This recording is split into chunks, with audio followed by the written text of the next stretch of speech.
The first empire, the Mauryas. The Mauryas established the first ever empire in the history of India. It was called an empire because it was much larger than a kingdom and was spread over a large area.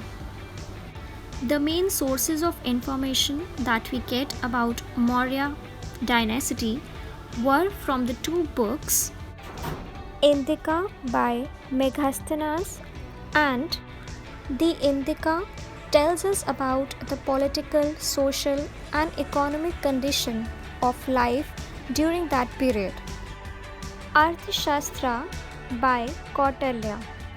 This another book, Arthashastra, written by Kautilya, deals with how to govern an empire. This book describes the administration of Mauryas. The Maurya emperor started with the first ruler named Chandragupta Maurya. He was from the Mauryan family in India and was strongly supported by his minister Chanakya, who was also known as Kautilya or Vishnugupta. Chandragupta first conquered Magad. Next, he defeated the great Greek king Alexander, and thereafter he tried to strengthen his control over other parts of northern India and ruled very strictly. His emperor is the largest Indian emperor ever in history. He ruled very strictly. He created laws on everything in society from trade to gender behaviors. Hinduism was still dominant in India, even though Buddhism was already rapidly spreading in the society.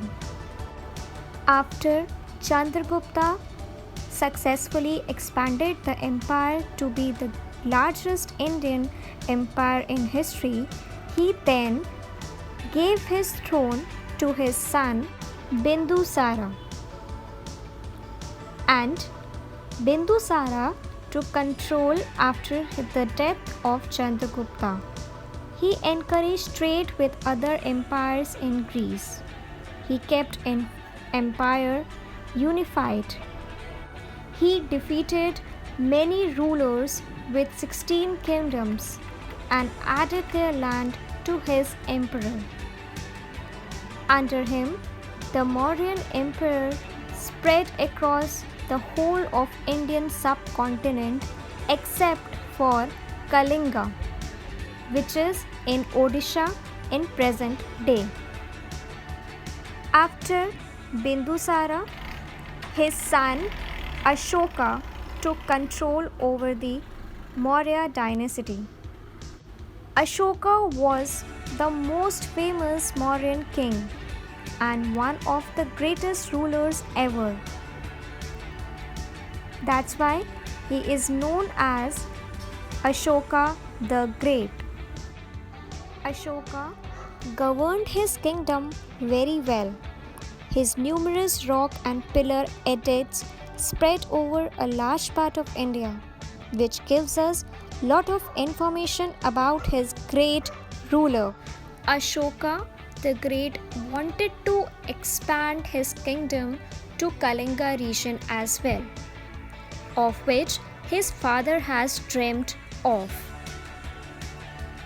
The region was very valuable because it could provide coastal trading with southern East Asia. Also, Kalinga was the only kingdom which was not under Mauryan control. And so, Ashoka attacked Kalinga and conquered it after a fierce battle. But the war with Kalinga was a turning point in the life of Ashoka. He saw 250,000 people died. He saw destructions and sufferings that he made in the war, and this made him very sad. Soon, Ashoka was disgusted by his actions and swore to be a more peaceful ruler. Further, he devoted the rest of his life to serve his people.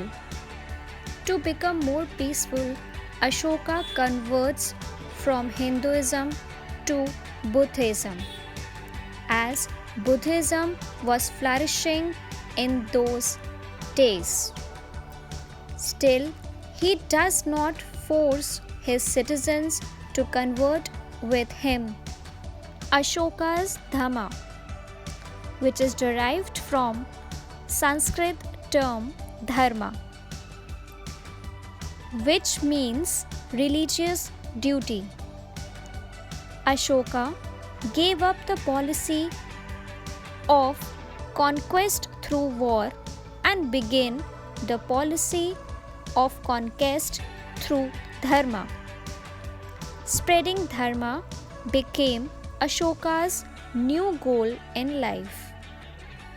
The principles of Ashoka's dharma were non-violence, tolerance of all sects and opinions, obedience to parents, elders, and respect everyone, respect for Brahmins and other religious teachers and priests, liberty towards friends, human treatment of servant, generosity towards all, to follow the path of ahimsa, be kind to all, and live together peacefully. Spread of Dhamma. Ashoka wanted people to understand Dhamma and follow it in their daily lives. By so, he set his own example. He followed the principles of Dhamma in his daily life. Ashoka also appointed officials called Dharma Mahamantras to spread Dhamma. These officers went from place to place and spread the message of Dhamma among people. Some of them even went outside the country to Sri Lanka, Southeast Asia, Central Asia, and Egypt. Also, Ashoka placed edicts around his empire. He placed edicts with laws and Buddhist sayings around his empire. He wanted to spread his message, and so his 14 rock edicts and 7 pillar edicts, besides many minor edicts, describe the reforms he carried out and the moral principles he encouraged. Ashoka put up these edicts generally in public places like in markets or temples where large number of people gather and can read the edicts, which were written mostly in Brahmi script. The language was Prakrit, the language of the masses. A number of villages made up a district. Villagers assisted government officials in marking the village boundaries, maintaining land records, and collecting taxes. Patliputra, which is presently in Patna, was the capital of the empire. It was surrounded by a wooden wall which had 64 gates and 570 towers. There was also a moat around the city to protect it from enemy attack. The great stupa at Sanchi was originally prepared by the great Ashoka, as he was a strong believer of Buddhism. The Ashoka pillar found at Sarnath, which has 4 lions at the top and a wheel, where the lion symbolized both Ashoka's imperial rule and the kingship of Buddha. Underneath, the wheel represents Dhamma or law of Peti. He had ruled the country not by force but according to Dhamma. And so, to always remember the teachings of Ashoka, our country, India's national emblem, has the representation of the four lions and a wheel of Dhamma, which is our national emblem. The empire was run successfully with 30 members of committee who looked after the affairs in specific department like comfort and security of foreigners, registration of birth and death records, industry, trade and commerce. The Mauryan army had foot soldiers, horses, elephants, and a separate department that looked after the production of weapons. The Senapati was the head of the army. Also, the land revenue was the main source of income. Other than that, the revenue was also obtained from trade. Patliputra, Ujjain, Taxila were important inland trading centers.